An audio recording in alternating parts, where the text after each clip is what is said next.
Hey guys, and welcome back to the channel. In this video, I want to talk about which artifacts to keep.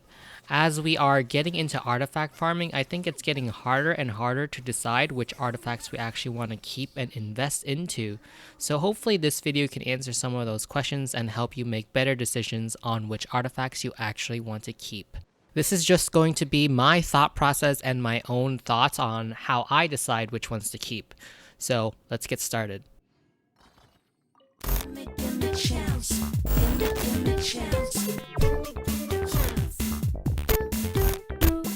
So the first thing to consider when keeping artifacts is their main stats. So I would absolutely keep all artifacts with the right main stat no matter what, even if the substats are pretty subpar. So what this means is that I would recommend that you keep all physical and elemental damage bonus goblets and any circlets that roll into crit damage or crit rate.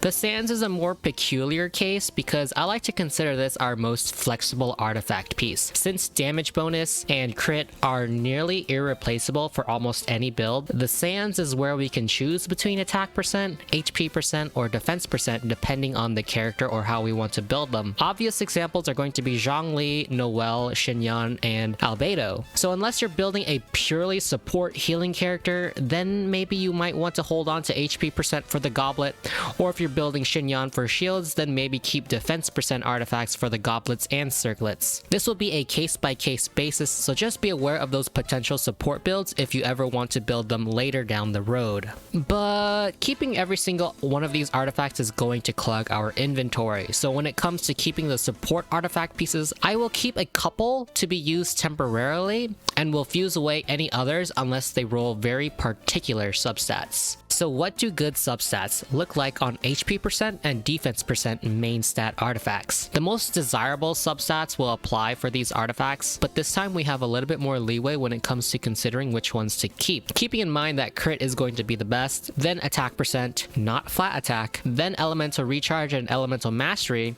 for certain characters. It's good if we roll HP or defense into these artifacts. So let me explain that just a little bit better. If the main stat is defense percent, then rolling flat defense is what we really want. Since the main stat is already defense percent, it means it's impossible to roll another defense percent for the substat. So this is a very good artifact for a character that scales purely off of defense, like Albedo. We rolled both crit substats and the only possible defense substat. Now, when it comes to HP, this is reversed, so we would want to roll flat HP. This is a decent example here. We rolled flat HP, but there's no crit. However, this does still make a good support HP artifact instead of an HP DPS artifact. For example, Zhongli wants HP to boost his damage, so we'd rather have crit as the substats. But this artifact works as a great artifact for shield builds that scale off of HP. Someone like Diona who would like the extra energy recharge and probably wouldn't mind the elemental mastery. So this would be pretty decent for that. If my defense percent or HP percent artifacts don't roll their subsequent flat stat, then I wouldn't consider fully investing into them. Maybe just for the short term though. And remember that if we don't roll all of the substats that we want, we don't need to fully invest into them. Only fully invest into them if you really like all of the substats on your artifacts. So what I like to do is that if my artifact rolls 3 substats that I really like, then that is an artifact that I would consider fully investing into. However, if it's an artifact where I only roll about 1 or 2 of my desired substats, then I would only level it up to about a plus 12 or a plus 16, depending on its substats. If it's just 1, then I'd probably just leave it at plus 12, and if it rolled 2, then maybe I would bring it up to plus 16. I basically like to think of this as a progression. If I get the same artifact with the same main stat but with better substats, then I will invest into that artifact and replace my old one with the new one. Attack percent, crit damage, crit rate, elemental mastery, and energy recharge is the ideal rolls if you want maximum DPS. Obviously attack and attack percent is pretty straightforward, and you probably know why. That's going to give you more deeps because it's literally attack damage. Crit damage and crit rate is an indirect buff to your damage, but this scales really well in the end game, so this is definitely what you want to prioritize first and foremost when it comes to your substats. And then Elemental Mastery and Energy Recharge are great because of elemental reactions, and you'll also be able to spam your ult a lot faster. Spamming your ult means more damage. And so since the flower and the feather always roll the same main stat, it's going to be easiest to farm for our desired substats on these artifacts. So things like crit and attack, you'll definitely want to try your best to get those substats on your feathers and your flowers.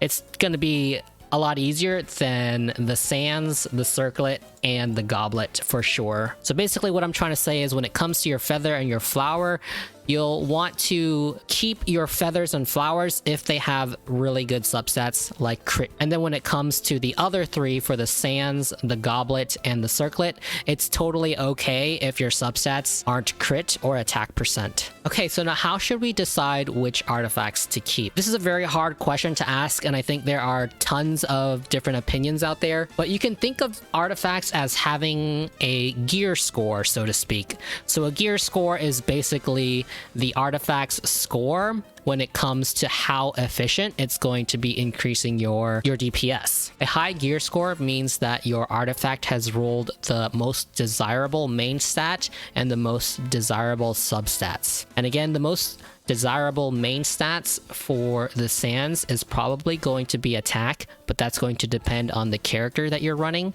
So things like Noelle and Xinyan would probably want defense or something. And then when it comes to the goblet, you'll want either your elemental damage for your character or physical damage bonus. And then when it comes to your circlet, you'll want either crit rate or crit damage. And then again, when it comes down to the substats, if you can roll both the crit on it, then your gear score shoots up astronomically. But now, what if you can't really roll and get lucky with these substats and these main stats? Then how can we still decide which artifacts to keep? So I'll go ahead and just start with the goblet. So when it comes to the goblet, right, I have a goblet here that has hydro damage bonus, but it's on a blood-stained Chevalier's goblet, which for the artifact sets increases physical damage. But this is still fine because this main stat is really difficult to roll. It can only roll on the goblet. So this is still a very valuable artifact piece. We can get our 2-piece and 4-piece set with our circlet, our sands, our feather, and our flower. So a goblet that rolls elemental damage or physical damage bonus is always something to keep. Let me go over another example with you guys. So I have this Summer Nights water balloon, which is part of the Retracing Bolide set, but it rolled cryo damage bonus. And since this is usually a set used for characters that utilize the geo reaction, you might think that this main stat is not quite good.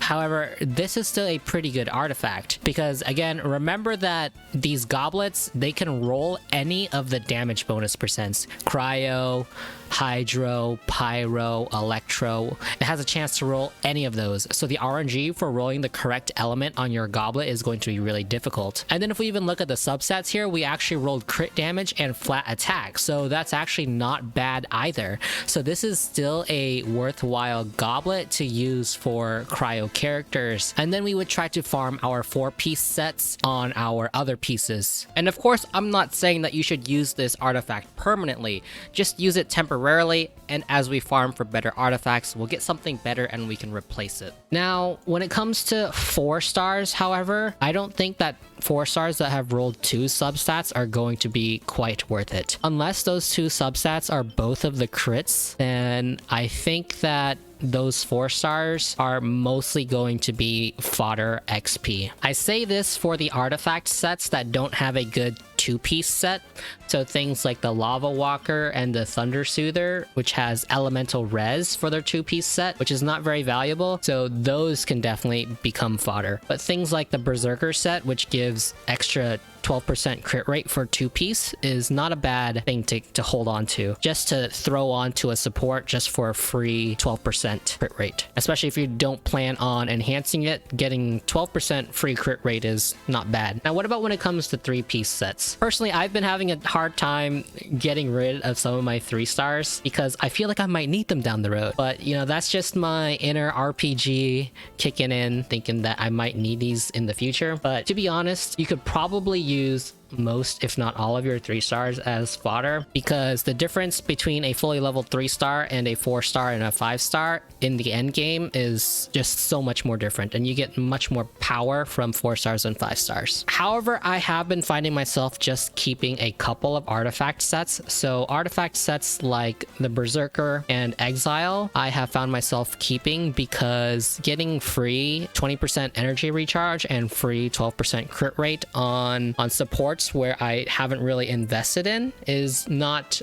a bad trade-off. But other artifact set pieces like Elemental Mastery by 80 is probably not that great, since Elemental Mastery damage is directly correlated to your level, and most of my supports aren't level 80, so that means their Elemental Mastery damage is not going to be that great. And then when it comes to other 3-star sets like the Lucky Dog, I just don't think that those are even worth keeping because their 2-piece set is just not that great. Increased defense by 100, not very valuable at all. And things like the Adventurer set piece, not useful at all. Another set piece that I think might be worth keeping is probably the Resolution of Sojourner set piece, because it gives 18% extra attack, which is the same 2-piece set effect as the Gladiator set, but the Resolution of Sojourner is much easier to obtain in artifact domains, and you can very easily get a lot of goblets for the Resolution of Sojourner for different elements, and these are not a bad thing to throw on supports and level up just for